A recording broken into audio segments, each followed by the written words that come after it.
11-এর second সেমিস্টারে পরীক্ষা আসছে তোমাদের সামনে। একবার দেখে নিই কোশ্চেন প্যাটার্নগুলো কীরকম হবে।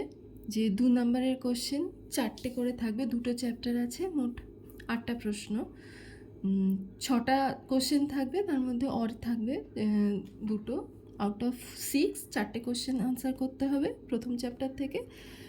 দ্বিতীয় ক্ষেত্রেও তাই, দ্বিতীয় চ্যাপ্টার থেকেও তাই, 6টা কোশ্চেন থাকবে, 2 নম্বরে 4টে কোশ্চেন অ্যাটেন্ড করতে হবে শক্তির চ্যাপ্টারটা থেকে। আর বড় কোশ্চেন 6 নম্বরের থাকবে 2টো, 3টে থাকবে, তার মধ্যে 2টো করতে হবে। দ্বিতীয় চ্যাপ্টারের শক্তির থেকেও তাই, 3টে কোশ্চেন থাকবে, তার মধ্যে 2টো করতে হবে। এই 20 40 নম্বর। এবার চলো দেখে নিই কোনগুলো আমরা পড়ব। প্রথম চ্যাপ্টারে সুস্থায়িত্বের সংজ্ঞা, এগুলো দেখে রাখবে। প্রথম দিকে একটু গল্প দেওয়া থাকে চ্যাপ্টারের, দেখে রাখবে। সহনযোগ্য ভোগের ধারণাটা কি দেখে রাখবে। তারপরে সুস্থায়ী উন্নয়নটা অ্যাচিভ করার জন্য কী কী পরিকল্পনা গ্রহণ করা হয়েছে এটা দেখে রাখবে। আর সুস্থায়ী উন্নয়ন অ্যাচিভ করার জন্য কী কী বাধা আসছে এটা দেখে রাখবে। তারপরে সুস্থায়ী কৃষি ব্যবস্থাপনাটা কি, কীভাবে এখানে সবুজ বিপ্লব আছে। সবুজ বিপ্লব কিছুটা তোমাদের ফার্স্ট সেমিস্টারেও ছিল, এখানেও দেখে রাখবে। সবুজ বিপ্লব সফল হওয়ার ফলে কি হয়েছিল, মানে প্রভাব কি পড়েছিল, ভালো প্রভাব কি ছিল, খারাপ প্রভাব কি ছিল একটু দেখে রাখবে। ভালো প্রভাব যেমন ছিল, অনেক ফসল উৎপাদন হচ্ছিল, কিছু কিছু খারাপ প্রভাবও ছিল, দেখে রাখবে। সুস্থায়ী কৃষি কিভাবে আমরা অ্যাচিভ করতে পারবো সেটা দেখে রাখবে। এখানে মাটির মধ্যে যাদের ভূগোল আছে তাদের এটা তো আলাদা করে আর পড়তে হবে না, মোটামুটি সবাই জানো। মাটিতে কী কী জীব বসবাস করে এগুলো একটু দেখে রাখবে, কারা মাটিকে আরও উর্বর করে তোলে। বিভিন্ন ধরনের মাটি সম্পর্কে একটু দেখে রাখবে, কোন কোন ধরনের মাটি আছে, কোন কোন ফসল কোন কোন মাটিতে একটু ভালো হয় দেখে রাখবে। আচ্ছা, এবারে ম্যাক্রো এলিমেন্টস মাইক্রো এলিমেন্টসের মধ্যে শুধু ম্যাক্রো এলিমেন্টসগুলো একটু দেখবে, যে ম্যাক্রো এলিমেন্টস সম্পর্কে জানবে, কি কি ম্যাক্রো এলিমেন্টস আছে, তাদের থাকলে উদ্ভিদের কি উপকার হয়, অভাবজনিত লক্ষণ কী হয়, মানে উপকারিতা আর অভাবজনিত লক্ষণ, এগুলো একটু দেখে রাখবে। মাইক্রো এলিমেন্টস অতটা ইম্পর্টেন্ট না। জলসেচ ব্যবস্থা, জলসেচের দরকার কেন, উপকারিতা কেন, জলসেচের কি উপকারিতা আছে, বেশি জলসেচ হলে কি সমস্যা হয়, অতিরিক্ত জলসেচের ফলে কি সমস্যা হয় একটু দেখে রাখবে। আর নতুন যে জলসেচ পদ্ধতিগুলো আছে, পুরনো জলসেচ পদ্ধতিগুলো কি কি আছে নামগুলো একটু দেখে রাখবে। নতুন জলসেচ পদ্ধতিতে চলে আসি। নতুন জলসেচ পদ্ধতিগুলো সম্পর্কে দুটো এখানে পদ্ধতি দেওয়া আছে, 2টো না 3টে, একটু দেখে রাখবে। নতুন জলসেচ পদ্ধতিগুলো কি, কিভাবে সেই পদ্ধতি, গুরুত্ব কী, সেগুলো ইমপ্লিমেন্ট করার সমস্যা কী, এগুলো একটু দেখে রাখবে। সারের মধ্যে এই যে বায়ো ফার্টিলাইজার যেগুলো আছে সেগুলো একটু দেখবে, এটা নতুন কনসেপ্ট। এমনি জৈব সার কী, রাসায়নিক সার কী, এগুলো তোমরা জানো, নতুনভাবে জানতে হবে না। বায়ো ফার্টিলাইজারগুলো কী কী বায়ো ফার্টিলাইজার আছে সেগুলো একটু দেখে রাখবে। যেমন যে নীলাভ সবুজ শৈবাল, সেখানে কী ব্যাকটেরিয়া ইউজ হয়, অণুজীব যে বায়ো ফার্টিলাইজার আছে বা ছত্রাক বায়ো ফার্টিলাইজার আছে, কী কী আছে তার মধ্যে একটু দেখে রাখবে।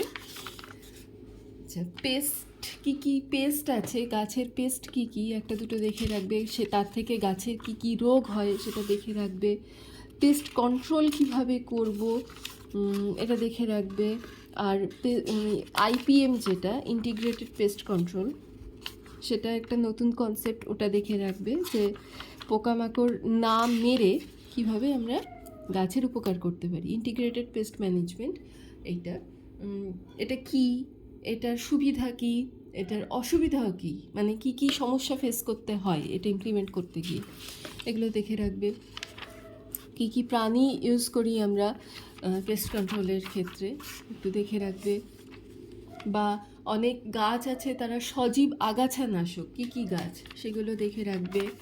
মিশ্র কৃষি ব্যবস্থা এটা দেখবে কি।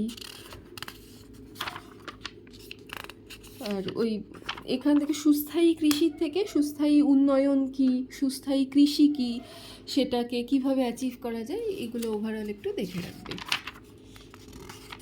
আচ্ছা, এটা হয়ে গেল। এবারে পরের চ্যাপ্টার শক্তি। শক্তির চ্যাপ্টারে প্রথম দিকে কিছু ইন্ট্রোডাকশান আছে, ইন্ট্রোডাকশানগুলো অত জানার দরকার নেই, একবার পড়েছো অলরেডি তোমরা নিশ্চয়ই, এখন আর পরীক্ষার আগে দরকার নেই। এখানে যেসব শক্তির উৎস আমাদের ব্যবহার করা হয়, যেমন কয়লা, খনিজ তেল, প্রাকৃতিক গ্যাস, এগুলো সম্পর্কে একটু দেখে রাখবে যে এগুলো ব্যবহারের সুবিধা অসুবিধা দুইই আছে, দেখে রাখবে। অতিরিক্ত এই কয়লা খনিজ তেল ব্যবহারে কী সমস্যা হচ্ছে আমাদের পরিবেশে সেটা দেখবে। আর এগুলো হলো চিরাচরিত শক্তি, আর এগুলো অচিরাচরিত শক্তি। আর চিরাচরিত যেগুলো কম ইউজ হয় সেইগুলো সম্পর্কে দেখবে, সৌরশক্তি, জোয়ার ভাটার শক্তি, বায়ু শক্তি, এগুলো সম্পর্কে দেখবে এগুলো কি এবং এগুলোর ব্যবহারের সুবিধা কি, এগুলো ব্যবহারের অসুবিধাও আছে কিছু, কি কি সেগুলো দেখে রাখবে। পারমাণবিক শক্তি, এটা দেখবে, এটা একটা নতুন কনসেপ্ট। মানে শক্তির ক্ষেত্রে পারমাণবিক শক্তিটার ব্যবহার খুবই কম, যে পারমাণবিক কেন্দ্র আছে সেগুলো একটু দেখে রাখবে, কোথায় কোথায় পারমাণবিক কেন্দ্র কি কি আছে আমাদের ভারতে। আচ্ছা, সৌরশক্তি এগুলো তো বললাম যে এই কম ব্যবহার হয়, এইসব শক্তিগুলো কেন কম ব্যবহার হয়, সুবিধা কী অসুবিধা কী, এগুলো দেখে রাখবে।